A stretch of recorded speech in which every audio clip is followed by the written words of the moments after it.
I never thought a house could hold so much betrayal. From the outside, my $515,000 lakefront home looked perfect, sunsets spilling gold across the water. The glass windows reflecting a peaceful sky, the kind of place people dream of escaping to for serenity. But that evening, as I stood on the porch, the beauty of it all felt like a cruel joke. Shadows stretched across the driveway, long and accusing, like the universe itself was pointing at what was about to unfold. I had always believed family meant trust. I had poured years of effort, blood, and sweat into this house, every corner a reflection of who I was, every room holding a memory I'd fought to preserve. And yet, my parents, people who had raised me, nurtured me, were preparing to hand it over to my sister, the one who had never lifted a finger to deserve it. I clenched my fists, staring at the water, feeling that simmering tension coil in my chest. They called me cruel for saying no, but I knew the real cruelty was theirs. And in that moment, I vowed revenge. I grew up in a family that looked normal to the outside world, warm, close-knit, and comfortably middle class, but appearances were always deceiving. Our living room, with its overstuffed sofas and fading floral wallpaper, was where we gathered for holidays and birthdays. My parents sat on the main sofa, perfectly poised, as if their expressions could control the emotional climate of the entire room. My sister lounged casually in an armchair, smirking when she thought no one was looking, while I perched on the edge of the love seat, trying to appear invisible. Even as children, it was clear she was the golden child. Every compliment, every approval from our parents seemed reserved for her. I learned early on that love in our household was conditional, measured in smiles and silent approvals. Dinner was never simple. The table was always immaculate, silverware aligned with precision, yet beneath the surface, the air was electric with tension. Conversation felt like walking on a tightrope. A joke misfired and my sister would be excused with a laugh, while I would be chastised for a minor misstep. My parents never realized, or perhaps never cared, how that constant comparison eroded the trust between us. Even small disagreements about chores or grades would be subtly twisted in her favor. The more I tried to assert myself, the more she flourished in the spotlight. Basking in the warmth that was denied to me. Property and inheritance had always been a delicate topic, whispered about but never openly addressed. I had assumed that when the time came, fairness would prevail. But the first seeds of doubt appeared one afternoon when I found my mother leafing through my father's papers, a smile playing on her lips as she glanced over documents I wasn't supposed to see. The way they spoke to her about future plans, the way my father's eyes softened when she suggested things, I felt a chill run through me. It was subtle at first, a fleeting remark here, a look there, but the message was unmistakable. My sister was their favorite, and the house, the life I had worked toward, was being quietly promised to her. The tension came to a head during one family dinner that should have been routine. I had brought the paperwork for a minor renovation project I was planning, hoping to show initiative to assert my stake in the house that had become my sanctuary. My mother glanced at the documents, then at my sister, and the shift in her expression was instantaneous, soft, approving, and utterly dismissive of me. Why not let Clara have a say? My mother asked, her voice light, but with an undertone I couldn't ignore. My sister's smug smile widened, the satisfaction radiating off her like heat from a flame. I felt the room shrink around me, the walls closing in, shadows stretching across the table in a way that made our differences feel tangible. My father hesitated, caught somewhere between fairness and habit, before nodding slowly. I could see it in his eyes. He had already decided, or at least leaned, toward her. That was the moment the slow burn tension became a quiet, persistent fire in my chest. Every laugh at her jokes, every approving nod, every small gesture of favoritism was a reminder that my own family had already chosen their side. I forced a polite smile and nodded, but inside, anger and hurt churned. I knew then that the battle lines were drawn not just over house or an inheritance, but over respect, dignity, and the recognition I had long been denied that by the end of that evening. It was clear my parents were never going to see me as equal. My sister had become the favored child, and I had become the inconvenient one. It wasn't just unfair, it was personal. And in that realization, a seed of something darker began to take root. The thought that if they were willing to betray me so quietly, I would find a way to make them regret it. The day it all broke was deceptively ordinary. I had spent the morning putting final touches on the lake house, arranging furniture just so, making sure every room felt lived in. Welcoming, but it was my home, my sanctuary, a place I had fought for with every ounce of energy I possessed. By afternoon, the tension that had been simmering for years came to a head. My parents arrived, smiles plastered on their faces, carrying a mix of condescension and pride that I could taste in the air. And, of course, my sister was with them, practically glowing with smug satisfaction. I had no idea they were coming to deliver the blow. They sat me down in the living room, their expressions carefully controlled.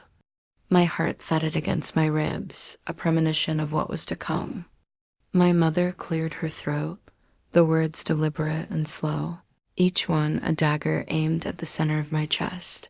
"We've been thinking, Clara will be moving in here," she said, gesturing to my sister as though the decision were perfectly natural. "We believe it's best for the family." I froze. Papers in my hands, proposals and blueprints for the renovations I'd been planning, felt suddenly absurd. I tried to respond, to protest, to articulate the betrayal that burned in my chest, but my voice failed me. My father's gaze flickered toward me, a faint hesitation that lasted only a heartbeat before he nodded, reinforcing the statement as if sealing a legal verdict. My sister's smirk was unbearable, smug and victorious, radiating triumph over every ounce of effort I had poured into this house, into my life. I could hardly recognize my parents anymore, not as nurturers, but as accomplices in a theft of everything I held dear. The room felt smaller, the walls pressing in, shadows stretching like silent witnesses to my humiliation. My hands shook, the documents slipping slightly as I gripped them, the paper crumpling under my fingertips. In that moment, the betrayal wasn't just legal or financial, it was emotional, piercing, and raw. Hours later, after they had left, the house felt impossibly large and empty. Rain hammered against the windows, each drop a tiny drumbeat echoing the pulse of my rage. I wandered from room to room, the dim interior lighting casting long, distorted shadows across walls and floors. Reflections in the glass seemed to mock me, a solitary figure surrounded by the life that was now being ripped away. The trust I had placed in my family lay shattered across the floor, invisible shards cutting into my mind with every heartbeat. My sanctuary had turned into a mausoleum of memories, each one a reminder of the love I thought existed, now proven hollow. I sat by the window, staring at the lake, its dark waters rippling under the stormy sky. Moonlight struggled through the clouds, casting silver streaks across the surface, illuminating the emptiness I felt inside. The betrayal had left a hollow ache, but beneath it, a dangerous spark ignited. I felt it coil, slow and deliberate, a determination that would not fade with tears or sleepless nights. Clenching my fists, I stared at the water, letting my anger and hurt sharpen into something colder, more precise. My eyes hardened, reflecting the moonlight in a silent promise. This wasn't over. Not by a long shot. I would not scream or cry or beg for fairness. I would make them understand, in a way that words could never convey, the depth of the consequences of their actions. The night deepened. The storm outside I mapped every step like blueprints for a house precise, deliberate, impossible to ignore. My kitchen table turned into a command center, laptop open to property records, printed permits stacked in neat piles, a notepad full of cramped plans. Each line I wrote named a target: paperwork, leverage, witnesses, timing. I taped a calendar to the wall and circled dates that mattered. Patience would be my weapon. Timing would make them stumble. The first layer was legal. Their vague promises meant nothing without signatures. I dug through county records and found gaps. Conversations mistaken for agreements, text messages misread as formal consent. Small procedural errors could be used to delay occupancy and force formal clarification. I hired a paralegal under a quiet name to file formal inquiries and requests for clarification. Those letters would force my parents to produce proof of intent proof they didn't have. Next came financial pressure. My sister lived like credit had no memory. I flagged potential zoning complications and compliance issues to local authorities, simple, factual notes that required inspections. An official question about an unpermitted structure or an unpaid fee would make their assumptions brittle. Money worries make people frantic, and frantic people make mistakes. The social axis was subtler, reputation was their currency. I nudged conversations in private groups and alumni forums, fed neutral facts that suggested oversight and poor judgment. I reached out to a former associate who owed me a favor, asking him to mention, casually, that he'd been surprised by financial irregularities in their circle. Gossip did the rest. Once the neighbors began exchanging doubts, invitations cooled and the glossy armor of respectability started to chip. I kept it lawful. Cruelty would have been easy, but I wanted clean work evidence that could stand in court and in the court of public opinion. I recorded conversations where illegal, archived messages, and photographed anomalies. Each document was a lever. Each inconsistency I uncovered tightened the rope around their certainty. Small victories arrived in thudding, quiet ways. A formal inquiry returned with a request for documentation my parents hadn't filed. I watched my mother's composure crack in a brief voicemail. An inspector's note landed in my inbox about a structure my sister had bragged about that lacked permits. They began answering emails with hesitation. Entitlement, I learned, breeds sloppiness. They had assumed the house was theirs and stopped checking details. I also threaded in something else, a psychological pressure that worked like water on stone. I made sure correspondence arrived at inconvenient times and that calls led to awkward pauses.